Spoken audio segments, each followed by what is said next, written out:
What's up, geeks and gamers? And yesterday we had the PlayStation 5 price reveal showcase. Now, we did a live reaction to it, myself, Ryan, and Mark. And, well, it was kind of bizarre because while I personally liked a lot of the reveals and the price I thought was pretty decent, it's bizarre in the sense that we didn't really get a whole lot of information until after the showcase where Jeff Knightley, of all people, came out and gave us the information that we really wanted from the showcase. So first and foremost, the pricing. So honestly, it's a little bit cheaper than what I thought it was. They looks like they went to match the Xbox, and yeah, they did a good job of that. So first of all, the digital edition is coming in at $3.99 USD. And one thing you've got to keep in mind with the digital and the disc version is they are exactly the same. Really, the specs are the same. It's not like the Series X and the Series S Xbox where one's more powerful than the other. And then over on the disc version, we're coming in at $4.99 USD, which matches the Xbox Series X. So looks like Sony waiting for Xbox to show their price kind of played off a little bit in the end. So those are the prices. And then we also found out that pre-orders were available pretty much straight away after that, which was, or no, the day after, which was kind of bizarre because why didn't they announce that at the showcase? And then, you know, we had to go over to Jeff Knightley to find out which were going to be the launch games for the PlayStation 5. So, first of all, we have Destruction All-Stars, Marvel Spider-Man Miles Morales. Keep that one in mind, okay? That one's an interesting one. Astro's Playroom, Demon Souls, I know Mark's going to be happy with that, and Ribbit's Big Adventure. So there we go. Now, here's the thing, though. I absolutely loved Horizon Zero Dawn, and the fact that Forbidden West was coming to PlayStation 5 was a selling point to the PlayStation 5 for me. But now it turns out that the game will also be available on PlayStation 4. That's absolutely bizarre. I have heard talks a while ago, actually, that they originally wanted Forbidden West to come out on PlayStation 4, but they delayed it to use it to help hype up the PlayStation 5. But it's got to be a bit bizarre because if I end up getting it on the PlayStation 4, I'm going to be playing it. I'll probably enjoy it, but I know that I'm not going to be seeing what the game really should be like, because it should be over on PlayStation 5. But I do feel this kind of takes away a lot from the PlayStation 5 because I've got a PlayStation 4 right here and I'm really looking forward to this game. So maybe I don't need to upgrade. That's quite bizarre. Also, Miles Morales is also being a launch title for the PlayStation 5, but it's also going to be on PlayStation 4. That's quite bizarre, isn't it? And there is like a Ultimate Edition type thing which comes with a remastered Spider-Man PS4. Now that is, of course, for the PlayStation 5 version.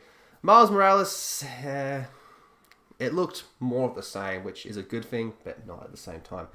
And then right at the end, after they showed us the price, they did reveal that yes, Ragnarok is coming. God of War 2 in development, 2021 release date. And that was all we got.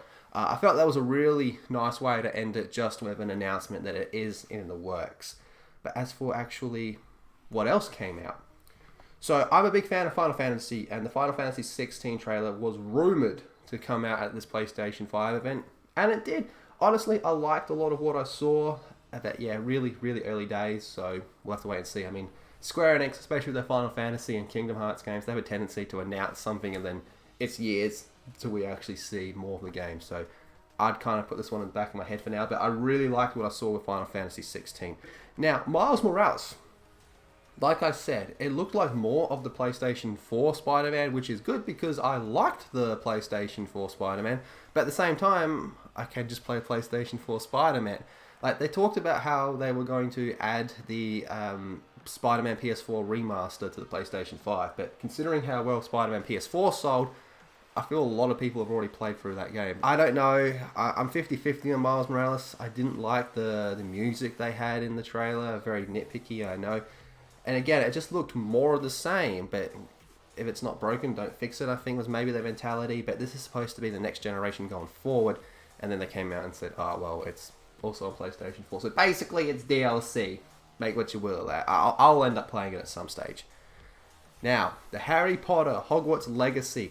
This game leaked years ago.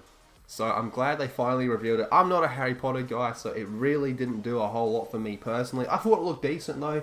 But it seemed like it incorporated a lot of Witcher 3-esque type elements. But again, massive Harry Potter normie.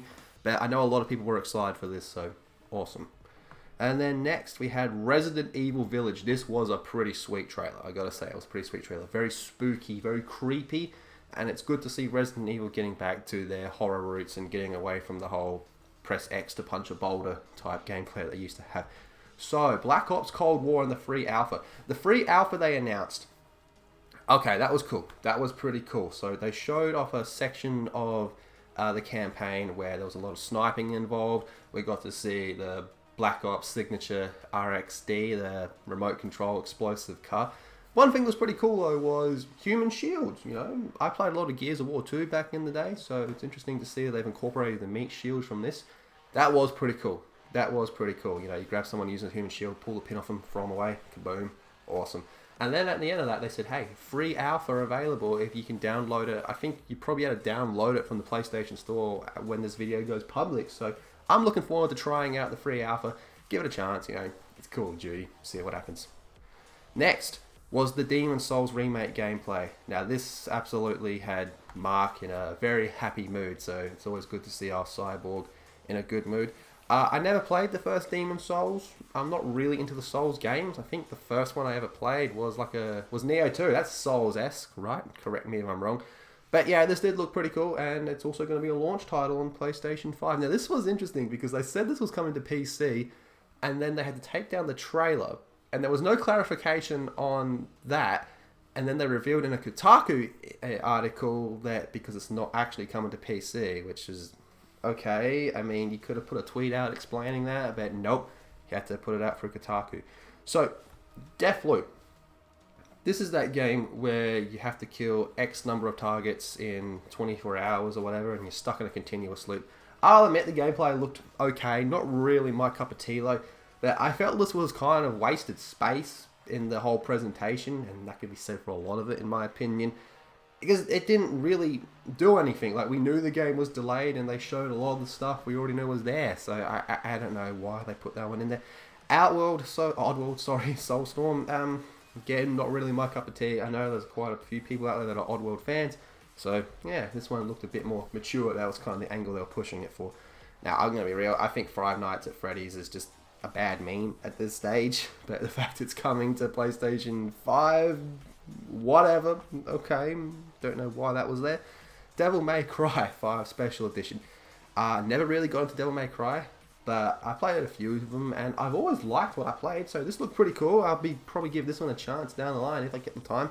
Very, very good trailer, very good trailer. One thing that all three of us noticed on stream, and some people in the chat mentioned as well, was it seemed like they had a lot of enemies on screen at one given time, so kind of flexing what the game can do. That's pretty cool. I'm always happy to see that type of stuff. It reminds me back in PlayStation 2 days when Kingdom Hearts 2 had the 1000 Heartless battle, where it really pushed how many enemies you could have on screen at once, so trying to step it up there. And then towards the end of it, they come out with this Fortnite PS5 optimization, which is okay, whatever. You started the whole thing with, hey, Final Fantasy 16, which looked really, really cool, and then you end it with Fortnite before coming out with the God of War reveal. But one thing that was very interesting was the PlayStation Plus collection for PS5. So I'll read what it says here. So Sony announced a brand new benefit for PlayStation Plus subscribers, and it's a pretty sweet deal. Basically, subscribers get a whole bunch of downloadable PlayStation 4 classics when the console launches. There's Uncharted 4, God of War, The Last of Us Remastered, and a bunch more. I get what they're going for with this. I just felt when they announced it, they could have gone with a bit more clarification. Honestly, that could be said for quite a lot of this presentation. See, like I said, I liked a lot of what was actually shown at this presentation. I felt they could have trimmed it down quite a lot. But all the information came out after the presentation, which I personally think was a little bit bizarre. But the big stuff, the price. This is what we're all waiting for. $4.99 for the disc and $3.99 for the discless. Going to be interesting to see how this all turns out. Now, these are available to pre-order now. I do know here in Australia that EB Games is selling them like hotcakes. When I checked today, they were sold out everywhere.